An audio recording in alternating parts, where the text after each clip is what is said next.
Hi, everyone. Welcome to Getting Personal with Compt. I'm Lauren Schneider, the head of communications, and this is a show that is all about talking to workplace experts, but also just people who are committed to building a better workplace, a better employee experience. And I say that because it's not just a better employee experience, but like a more human experience.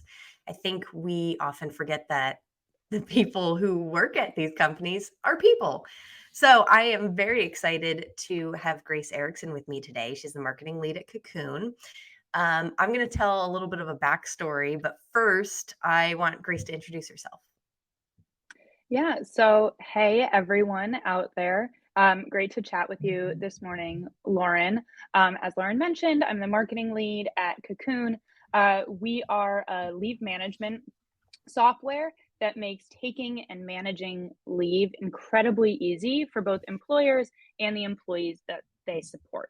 Um, our mission is to empower every working person to take care of the important things of life in life when it matters most. And so, this conversation about having a more human workplace, building more empathy, is something that is so deeply important to us as a company and really essential to our mission.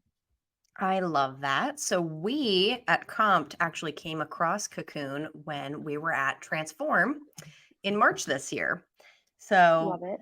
as we were walking around admiring all of the giant, beautiful booths, we saw Cocoon and like the very cool display that you had up where people were sticking just like little shapes on the wall of different types of leave that they had so that you were collecting data in real time. And we walked away from that conference like, we need to rename what we're doing to compassionate leave. So, Ah, first of all, tell me a oh, it little bit makes me so about happy. what that means. Like, what is compassionate leave? Because we fully are embracing it now, but the world out there might be, I don't know, it might be still new, like a new topic to them. Yeah, so I think most working people, I would say hopefully all HR people, are very familiar with employee leave and, in particular, parental, medical, caregiver leaves, the leaves that are most governed by both national and state laws, right? Even if you don't offer paid leave, most employers still have some sort of obligation around these types of leave and have for 30 years. Um, but in the last few years, we've been seeing more and more companies offer additional types of leave beyond these sort of standard legally covered leave. So it started with offering 100% paid leave from some of the most progressive employers now Mhm. several years ago, knowing that even state programs that offer pay are generally not 100% paid. So it started with employers offering paid leave for parental, medical, and caregiver, and then extending that and observing different reasons why their employees needed leave, starting to offer more generous bereavement leave, things like that. Compassionate leave really came around at Cocoon um, about a year and a half ago. Um, it was the day that the news leaked of Roe v. Wade being overturned. We were seeing lots of our own customers and partners reaching out to us and saying, "What can we do? You know, we're looking for any support we can get and figure out." And then we are seeing lots of companies posting, new policies, trying to come up with anything they could, offering travel stipends, things like that. Um, and I can say I personally was feeling very sort of distressed and helpless in that time. And then I was like, hang on, I work in HR. Those are the people that influence the lives of employees really, really deeply. And I sort of had the realization, along with our co founders, that Cocoon was in a unique position um, to really make a difference in people's lives through what we put out into the world and the network that we have and the wonderful, very progressive partners that we work with. Um, and so it started there, but there were two main things that we were talking about as we were thinking, like, how do we, really make a difference? We don't want to just put something out there for the sake of it because it's in the Yeah. ether and there's a conversation going on that is antithetical to us as a company. And frankly, me personally, we would never do something like this, like for the sake of publicity sort of Mhm. thing that gives me a lot of ick. It's people's lives. Um, and so we were talking with our wonderful legal counsel about sort of the challenges we were seeing with the policies employers were putting in place, and how do we make a policy that supports employees that is also not at risk of being challenged legally. Most Right. employers cannot afford to go up against, the state of Texas, for instance. They're not looking to Yes. get into that fight. Um, and so, one, we were looking for what is really legally sound. And then Mm. two, it got us on a path of discussing there are lots of things besides seeking an abortion um, that employees might go through, because employees are people. So they go through all the things people go through, um, that are deeply personal, really private, that they need time away from work to take care of in different ways. Um, but that maybe they don't want to go to their HR person, their manager, and say, hey, listen, this is what's going on. I need, a week off. I need 2 weeks off. I need 4 weeks off, whatever it is. So that is how Compassionate Leave was born. And really, what it is a fully paid, job protected leave um, that is completely private. So Mm. you don't have to disclose the reason for your leave to your employer. We do give examples of the types of things that are covered under compassionate leave, to give people an idea of what they should be thinking about this for, because we still want people using parental medical caregiver leaves for those leave types that are covered and legally Right. paid by the state of California in the case of most of our employees, things like that. Um, and so it's things like abortion care, it's things like pregnancy loss and miscarriage, things like bereavement, legal proceedings, acute mental health distress, right? Mhm. It's things that usually require urgent attention. So you're not Right. able to plan in advance for many of these things. Um, and things that are deeply, deeply, deeply personal. Right. Um, and so that's how it all came to be. At Cocoon, we offer 4 weeks in a 12-month period of compassionate leave. It makes me so happy that several of our customers, like Superhuman, like Notion, have implemented their own versions of compassionate leave, and have really sort of adapted it to their own company and their own needs. It's a really unique policy, and it should be unique to individual companies and how they operate. So I know one of our customers offers 2 weeks in a 6-month period. Others offer 3 weeks total. And again, this Mhm. lives on top of the sort of standard leave policies that folks have. Right. That's really interesting. It makes me think of in our company Slack channel yesterday, one of our employees shared a headline that was about menopause benefits. And it makes me Yes. think that because my part of the conversation was like, okay, I don't want to like go around telling my employer at any stage of my life, like, hey, I have like a really bad period, or now I'm going through perimenopause, or now I'm going through menopause. Like, I need some time. I feel like Yeah. compassionate leave would help cover that and without having to disclose like the deeply personal things that your female or workforce with a uterus is going through. Yes. Exactly. Exactly. I also recently, I wonder if we saw the same headline. Or I think I was listening to an episode, maybe the Daily, knowing me, it was probably the Mm. Daily, um, about like menopause at work. And I had the exact same thought. I was like, what a perfect use case for compassionate leave. So, because you mentioned some very interesting use cases that definitely resonate with also what I'm hearing in the like HR sphere, tell me about like the key components of an effective policy. Like if if you were going to put together something, is this something that you really need like an expert like Cocoon to help with? Like maybe you don't have the budget because we know that's an issue right now for a lot of people, but you still want Yeah. to like do something for your team. Like how do you practice that empathy? Yeah, I mean, I think with any type of leave policy, so whether it's those more typical ones we were talking about or compassionate leave, the first thing to do is something, right? The first thing to do is something, because now you've gotten the momentum going, and then you can get it to the place where, it's really legally sound, it matches up with all the right, like, employment law criteria, where eventually you can have your counsel review it, but the place to start is with something. So we usually see people, the very beginnings of a leave policy is, a single sentence, 14 weeks parental leave, fully Mm. paid. Not even a sentence, a couple bullet points, right? Is the starting point. And listen, our legal counsel is going to come for me if they hear me telling you that that is a great leave policy. It's not.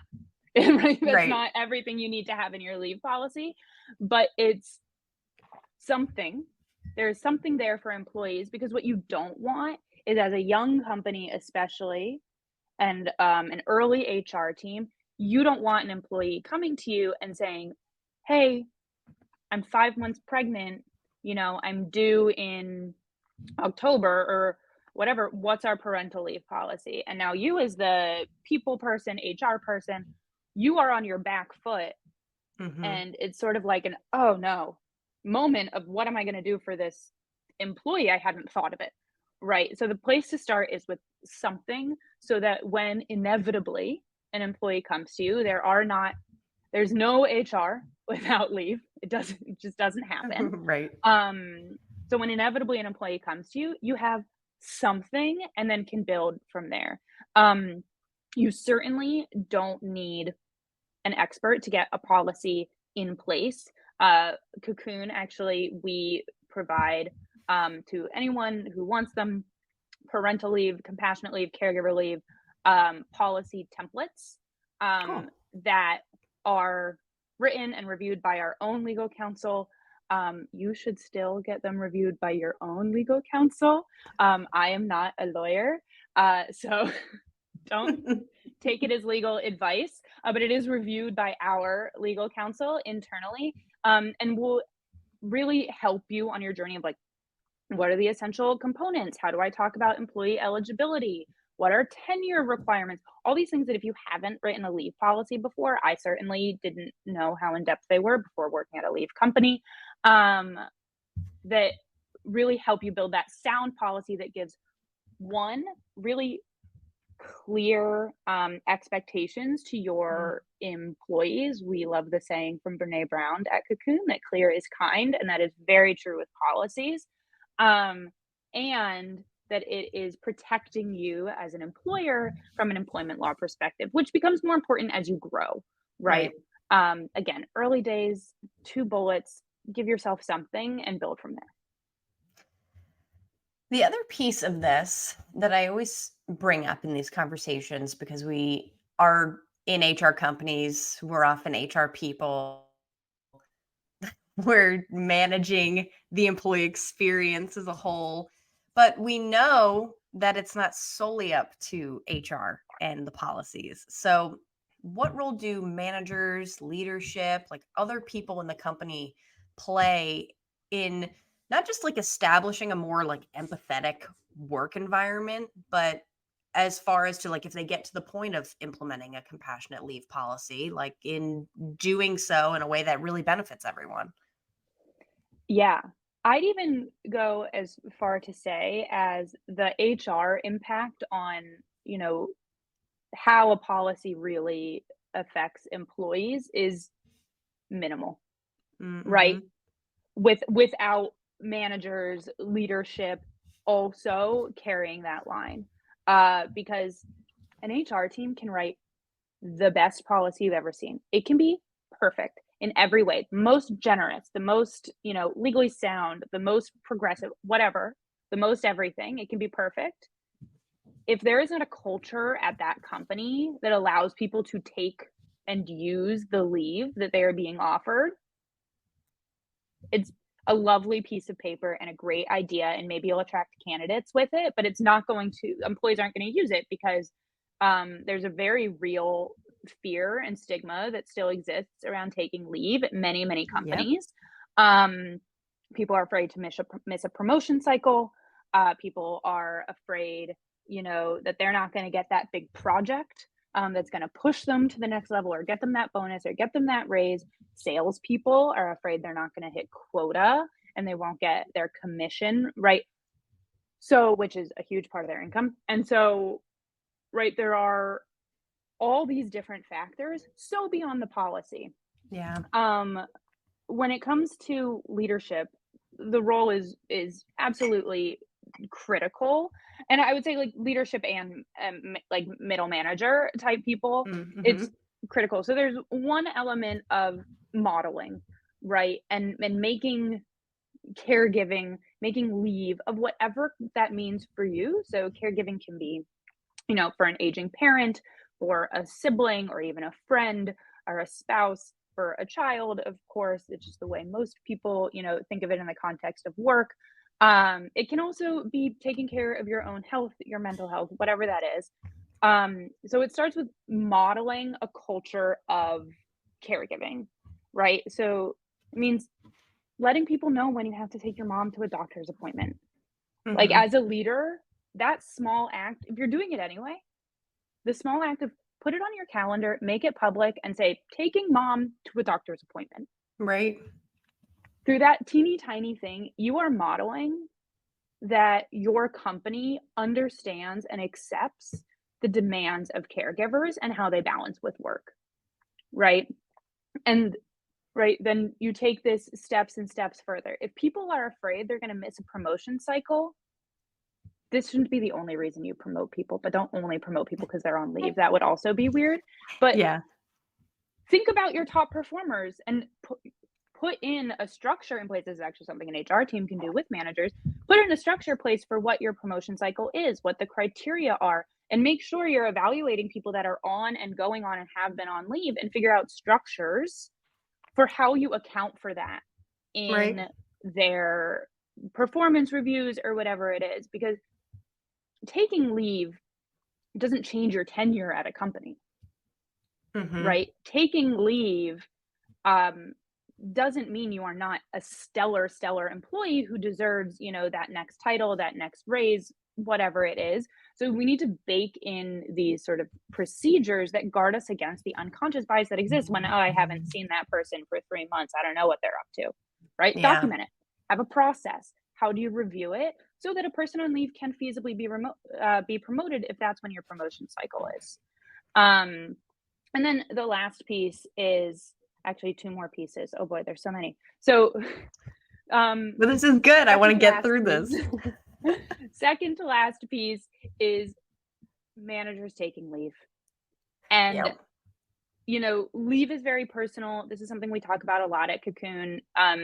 If you have a 20-week policy, it doesn't mean 20 weeks is the right thing for you personally to take after your child's born or for caregiving, whatever it is. That's okay.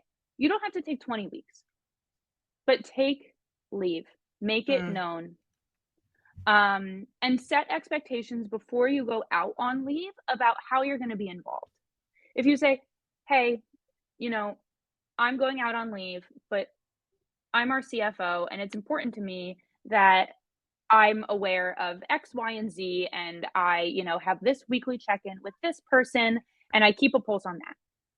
If that's that person's choice for leave, fantastic, right? If that's going to make them have a more successful leave or make them feel like they can take leave, great. But that CFO should still be taking it and modeling it, but setting the expectations up front that this is what it's going to look like when I take leave.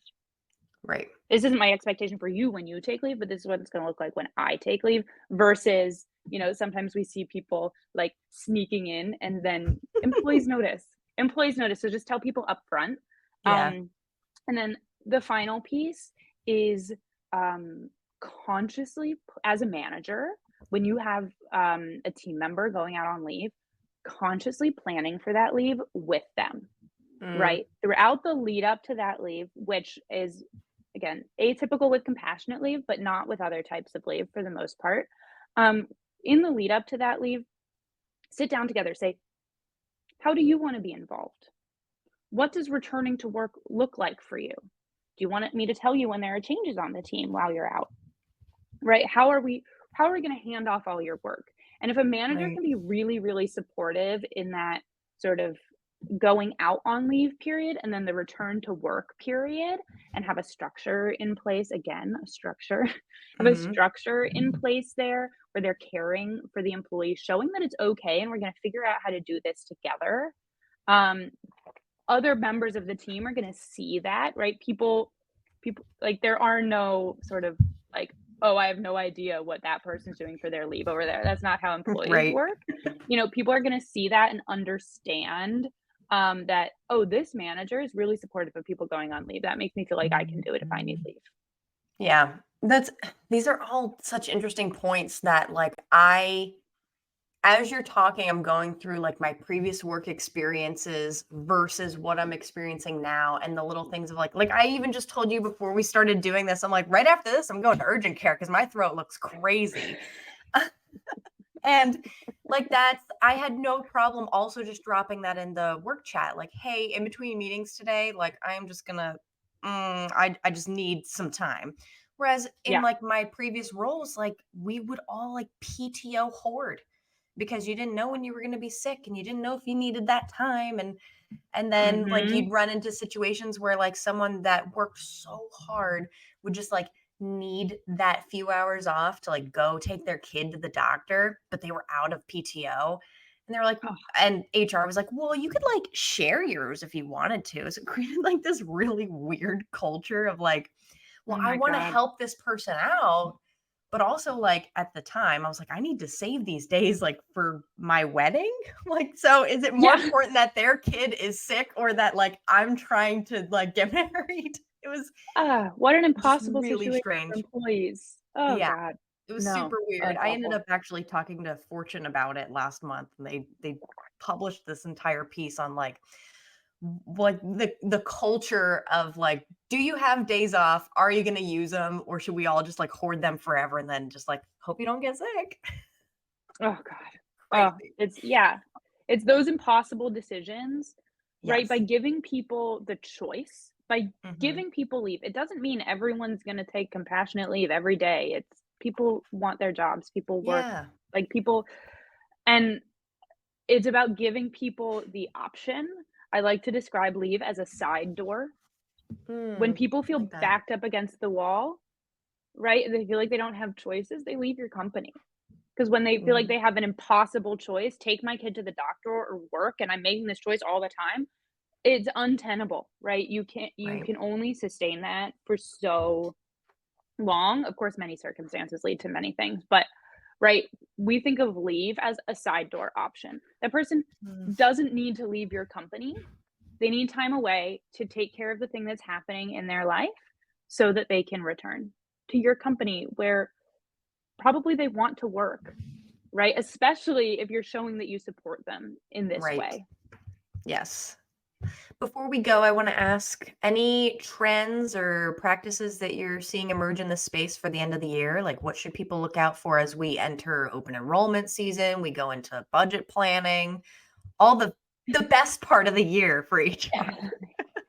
Yeah, I mean, our current economic environment is super, super interesting when it comes to thinking about leave and benefits and all those things, right? Of course, we know there have been tons of rifts going on at all sorts of companies. I feel like we see it in the news like every day. Yeah. And so HR teams, one, are strapped, right? They've lost large portions of their teams in a lot of Mhm. cases. And two, right, there's a shift from the past many years of get new talent in, recruiting, what's going to attract the best talent, to retention. And so as folks think about benefits for next year, policies for next year, it's with retention versus attracting people.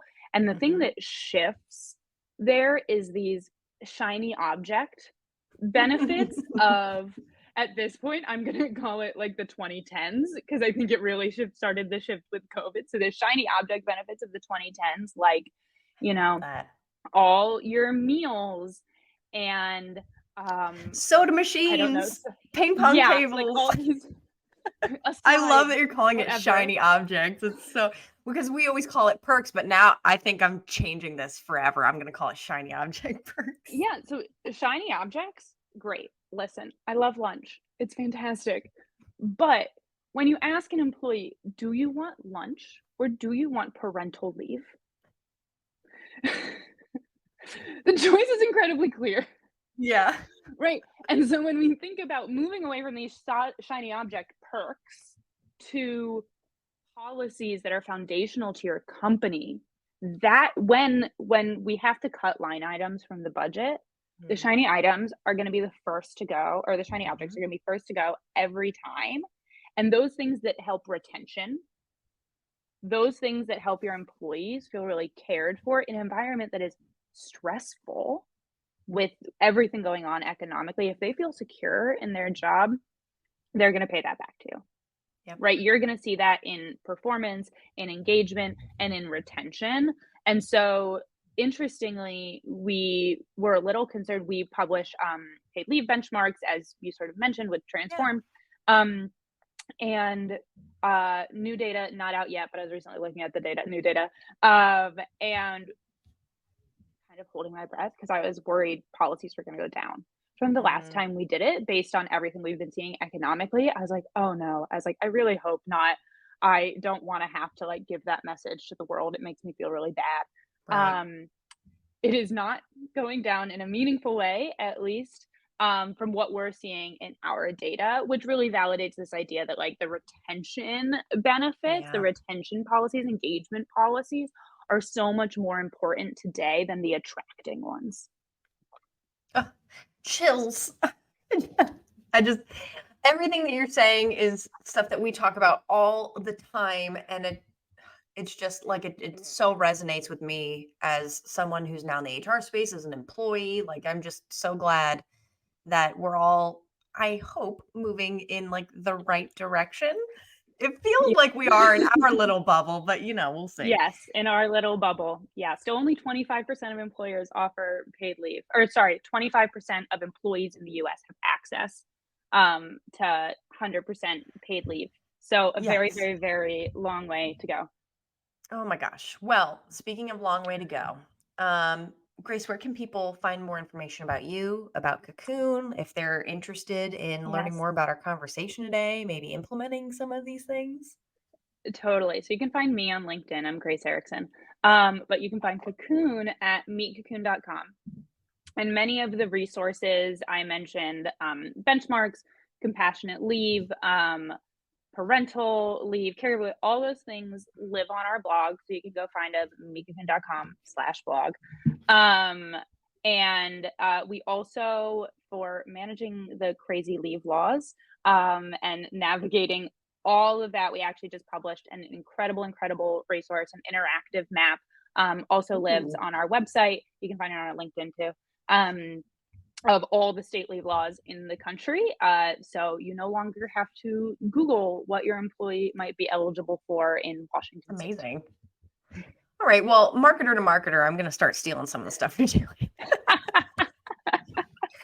Oh, Grace, thank you for your time today. Thanks everyone for tuning in. We'll be back in, a couple weeks talking to another wonderful workplace expert. If you would like to be a guest on the show, send me an email, lauren@compt.io. Thanks everyone. Bye.